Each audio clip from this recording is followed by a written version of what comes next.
I felt my stomach drop through the floor as the words left Vincent's mouth. Time seemed to slow as I watched his lips curl into that smirk I'd grown to despise. We're restructuring commissions. Yours is now 1% instead of 10%. Bile rose in my throat. The $5.2 million deal I'd just closed, the largest in company history, would now earn me $52,000 instead of $520,000. The difference was life-changing. I'd already mentally spent that money, paying off my mom's medical bills, finally replacing my 12-year-old car, putting a down payment on a home after a decade of renting. All gone. Just like that. My name is Meredith Harlow, married to the few people I actually trust, and I'm 34 years old.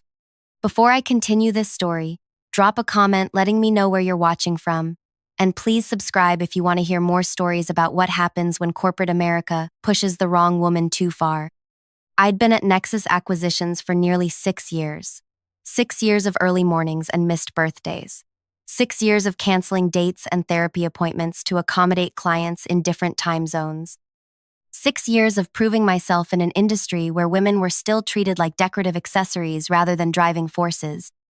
Nexus sold enterprise software solutions to major corporations. The kind of deals that take months, sometimes years to close. The kind where a standard 10% commission could set you up for a good long while.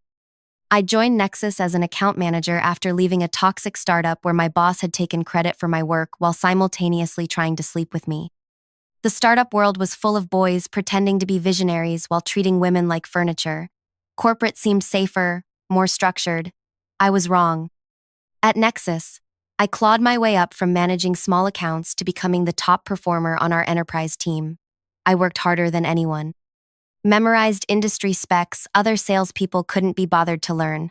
Built real relationships with clients instead of treating them like walking dollar signs. When Selene Technologies appeared on our radar, everyone said they were untouchable. They were revolutionizing medical imaging with AI, and their CEO, Imani Okafor, was known for being brilliant but impossible to impress. Selene had chewed up and spat out sales teams from every one of our competitors. "Don't waste your time," Vincent had said. "Focus on the clients we can actually land." But I saw something in Selene that others missed. Their pain points weren't what everyone assumed. While other sales teams pitched them on cost saving and efficiency, I spent weeks researching their actual challenges: integration with legacy systems and HIPAA compliance across international boundaries. For 3 months, I practically lived Selene. I talked to their mid-level managers, their tech team, even befriended their administrative staff. I learned about their frustrations, their dreams for the company, the barriers preventing them from scaling globally. When I finally got my meeting with Imani, I didn't pitch. I presented solutions to problems she hadn't even shared publicly. I watched her face shift from skeptical to curious to genuinely impressed. "You actually understand what we're trying to do," she'd said, leaning forward. "That's refreshing." It took another 4 months of meetings, demonstrations, contract negotiations. I worked 80-hour weeks, missed my brother's wedding, developed an ulcer that kept me up at night. But I did it. Selene signed a 5-year contract worth $5.2 million. The largest deal in Nexus history. The morning after the contract was finalized, I floated into the office. People who'd never spoken to me were suddenly my best friends. The CFO sent a company-wide email congratulating me. My commission, my life-changing, debt-erasing, future-securing $520,000, would be paid out when Selene's first payment cleared, roughly 4 weeks away. That was yesterday. Today, Vincent called me into his office. As always, he was wearing a crisp blue shirt that matched his eyes that took credit for other people's work and lingered too long on junior staff's bodies at happy hours. "Mary, fantastic work with Selene." His voice oozed artificial warmth. "Truly exceptional. The executive team is beyond impressed." I smiled, waiting for the inevitable but. With Vincent, there was always a but. As you know, we're always evaluating our compensation structures to ensure they're aligned with market standards and our growth goals. He shuffled some papers, not making eye contact. "For deals exceeding $5 million, we're implementing a new tiered commission structure."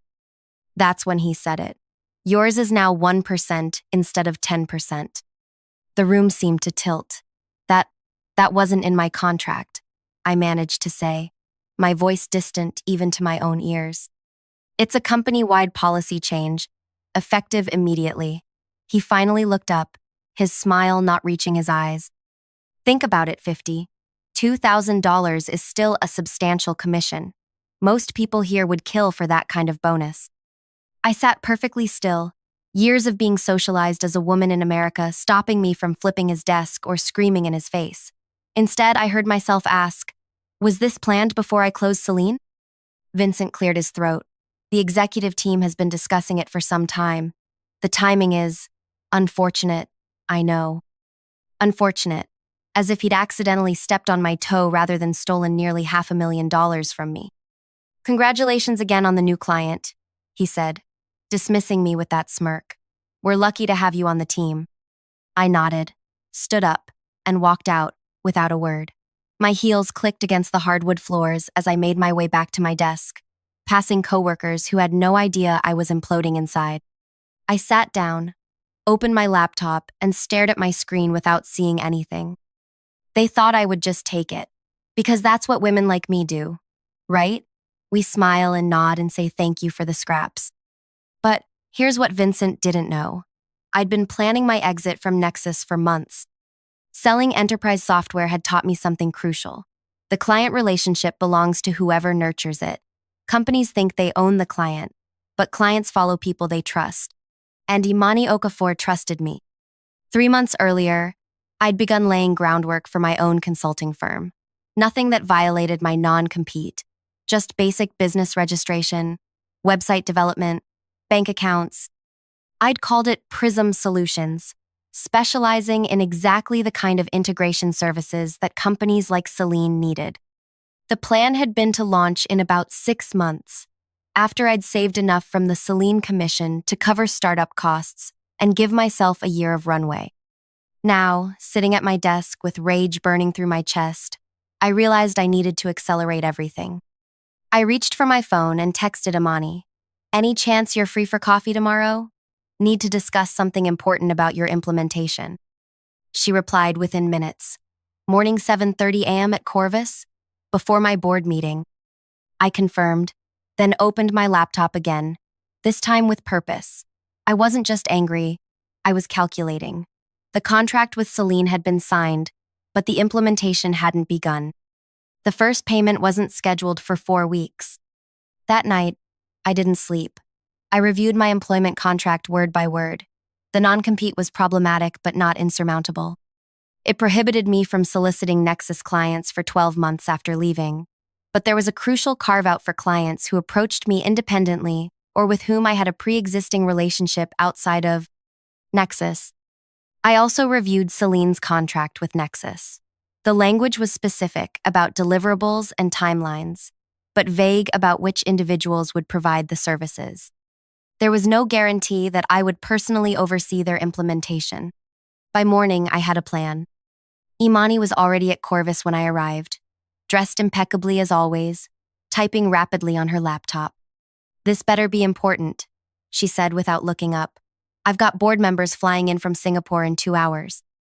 I sat down, my hands steady despite my racing heart. Nexus is planning to assign a junior team to your implementation, I said. I've been moved to a different division. This was a lie, but a necessary one. I watched her fingers freeze above her keyboard. That wasn't what we discussed, she said slowly, finally looking at me. I know. That's why I wanted to meet in person. I took a deep breath. I'm leaving Nexus. Today, actually. Her eyes narrowed. And you're telling me this why? Do you expect me to intervene with your management? No. I'm starting my own consulting firm, specializing in exactly what Celine needs. I passed her my newly printed business card.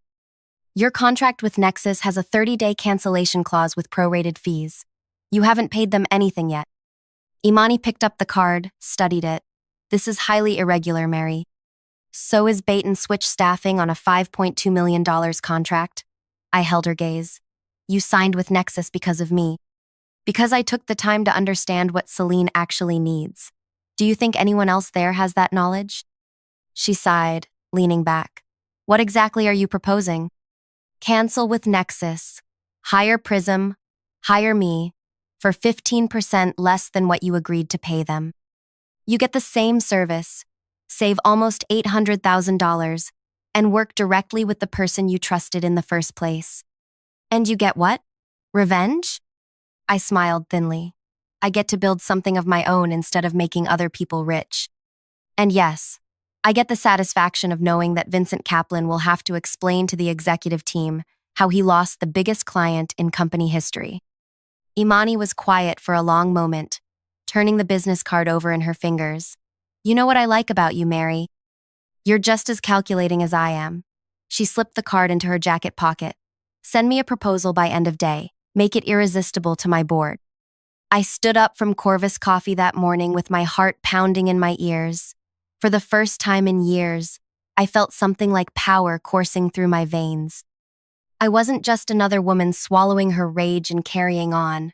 I was about to show Vincent exactly who he'd underestimated. I walked into Nexus at morning 9:00 a.m., sat at my desk, and typed up my resignation letter. 2 sentences. Please accept this as formal notice of my resignation, effective immediately. I will not be requiring a reference. I emailed it to HR, CCing Vincent. Then I drafted the proposal for Celine, my fingers flying across the keyboard with a clarity and purpose I hadn't felt in years. At morning 11:42 a.m., Vincent appeared at my desk, his face flushed red beneath his perfect haircut. What is this? He demanded, holding up his phone with my resignation email. I smiled up at him, the kind of smile I reserved for men who thought they were cleverer than they actually were. I believe it's self-explanatory. You can't just quit in the middle of onboarding our biggest client. Actually, I can. There's nothing in my contract requiring notice. I continued gathering my few personal items into a small box. And regarding Celine, well, I'm sure whoever you assign will do their best. His eyes narrowed. This is about the commission change. I stood up, box in hand. This is about knowing my worth, Vincent. Something Nexus clearly struggles with. If you think you can take Celine with you, think again. The non-compete is practically unenforceable in this state, as I'm sure legal will tell you. I stepped around him. But I'm not soliciting any Nexus clients. That would be unethical. Vincent followed me toward the exit, his voice rising. You'll regret this, Mary. No one walks away from an opportunity like Nexus. I stopped at the elevator, turning to face him one last time. That's where you're wrong. I'm not walking away from opportunity. I'm walking toward it. The elevator doors opened. As I stepped inside, I saw other employees watching, their expressions ranging from shock to barely concealed admiration. I gave Vincent one last look. Congratulations on the new client, I said, echoing his words from yesterday as the doors closed between us. I walked out of Nexus headquarters that day with nothing but a cardboard box of desk plants and family photos, my laptop bag, and a fire in my chest that felt dangerously close to hope. 6 years of my life, left behind in 20 minutes. By the time I reached my apartment, I'd received 3 texts from coworkers, not asking if I was okay, but fishing for gossip. Did you really quit? What happened with Vincent? Is it true you flipped him off in front of everyone? People love creating drama where there isn't any. The truth, that I'd maintained perfect composure while my insides were churning with fear and rage, wasn't exciting enough. I ignored them all and got to work. My apartment became command central. I pushed my couch against the wall and turned my dining table into a desk covered with notebooks, my laptop, and endless cups of coffee. I had exactly 4 weeks of savings to live on before things would get desperate. 4 weeks to make this work. The proposal for Celine took me 14 hours straight. I didn't eat, barely went to the bathroom, just wrote and rewrote until every word was perfect.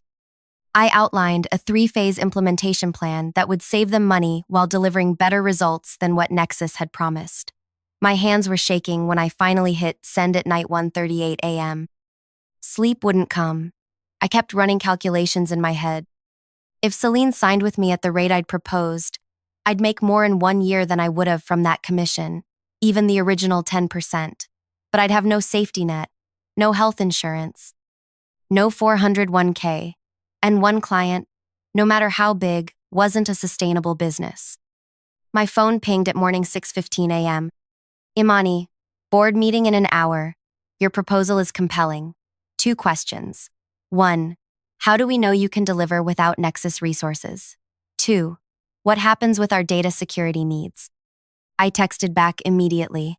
1. Nexus outsources implementation anyway, to contractors I've worked with for years. I've already spoken with 3 key specialists who are ready to join Prism. 2. I've partnered with CyberSecure for better protection than Nexus offered. Their CEO is meeting me for dinner tonight. This was another calculated lie. I hadn't spoken to anyone yet, but I knew exactly who to call. Imani sent back one word: impressive. Then 10 minutes later, sending contract to legal for review. Subject to their approval, we're moving forward with Prism. I sat on my kitchen floor and cried for the first time since this whole mess started. Not sad tears, not even happy ones. Relief tears. The kind that come when you've been holding your breath for so long you forgot what oxygen feels like. Then I got back to work. By noon, I'd called Raj Patel, the best systems architect I knew, who'd been doing contract work for Nexus while dreaming of going independent. He said yes before I even finished explaining. Then came Zoe Chen, a security specialist who'd been underutilized and underpaid at CyberSecure for years. She negotiated hard but agreed to join as a partner rather than an employee, better for both of us at this stage. By evening, I had the beginnings of a real team. People who were brilliant at their jobs but, like me, had been overshadowed and undervalued. People with something to prove. What I didn't have yet was any word from Nexus. No angry calls from Vincent. No legal threats. Just silence. That changed the next morning. My phone rang at morning 7:20 a.m. Unknown number. I almost didn't answer, but something told me I should. Meredith Harlow. I kept my voice neutral. Ms. Harlow, this is Eleanor Westbrook, General Counsel for Nexus Acquisitions. Her voice was precisely what you'd expect from a corporate attorney. Measured, slightly bored, with an undercurrent of steel. I'm calling regarding some concerning information that's come to our attention. My heart rate doubled, but I didn't let it show in my voice. And what information would that be, Ms. Westbrook? We've been informed that Selene Technologies is considering terminating their contract with Nexus, apparently after communication with you. Given your non-compete agreement, this raises serious legal concerns. I took a slow breath. This was expected. I had prepared for this. Ms. Westbrook, I understand your position, but I haven't violated my non-compete. I haven't solicited any Nexus clients. If Selene is reconsidering their relationship with Nexus, perhaps you should ask Vincent why. We have documentation of your meeting with Imani Okafor the morning after you learned about your revised commission structure. Her voice carried a hint of smugness now. I felt a chill. Someone had seen us at Corvus. That meeting was at Ms. Okafor's request to discuss implementation concerns. I lied smoothly. As for any business she might do with my new consulting firm, that would fall under the pre-existing relationship exemption in Section 4.3 of my employment agreement. I knew Ms. Okafor professionally before joining Nexus. This was technically true. I'd met Imani once at a Women in Tech conference 3 years before she came to Selene. We'd exchanged business cards. In the legal world, that constituted a pre-existing professional relationship. Silence on the other end. I'd done my homework better than they expected. Nevertheless, Eleanor finally continued. Nexus is prepared to take this matter to court if necessary. The timing is, at minimum, suspicious. I understand, I said calmly. And Nexus is certainly within its rights to pursue litigation. Just as I'm within my rights to share with the court documentation of how my commission was retroactively slashed after landing the largest contract in company history. I'm sure that would make for interesting coverage in the industry press. Another long pause. Ms. Harlow, perhaps there's a way to resolve this situation amicably. Would you be open to discussing terms? And there it was. They were scared, not of losing the legal battle, which they might well win with their resources, but of the public relations nightmare. Tech companies already had reputation problems when it came to how they treated women. This would be gasoline on that fire. I'm always open to reasonable discussion, I said. My terms are simple. Nexus agrees not to pursue any legal action against me or my company, and I agree not to publicly discuss the circumstances of my departure. And Celine? She asked. Is free to work with whatever vendor they choose. That's not something either of us can control. I could practically hear her calculating the risks. Finally, I'll present this to the executive team. Expect to hear from me by end of day. 3 hours later, a courier delivered a settlement agreement releasing me from my non-compete in exchange for my silence about the commission structure. I signed immediately. By the end of the week, Celine had officially terminated their contract with Nexus and signed with Prism Solutions. The first payment, $780,000, with the 15% discount I'd promised Imani, hit my business account the following Monday. I thought I'd feel vindicated. Instead, I felt terrified. Now I actually had to deliver. The next 3 months were the hardest of my life. I worked around the clock building Prism while implementing Celine's systems. Raj, Zoe, and I operated out of my apartment until we could afford office space. I developed migraines from stress. Lost 7 pounds I couldn't afford to lose. Forgot to call my mom on her birthday because I was troubleshooting code at night 2 a.m. But slowly, miraculously, it started working. Celine's implementation went smoother than anyone expected. Imani, never one to give praise easily, told me our team accomplished in 3 months what would have taken Nexus 6. Because we were smaller and more focused, we could adapt quickly to their changing needs. Word spread. When you deliver for a company like Celine, other companies notice. 4 months after leaving Nexus, we landed our second client. 5 months after, our third and fourth. By the 6-month mark, we had 7 clients and a real office, with 5 full-time employees and a network of specialists we brought in as needed. I finally started sleeping more than 4 hours a night. I hadn't heard anything about Vincent or Nexus until Madison, my former cubicle neighbor, asked me to meet for drinks. We met at a quiet bar downtown.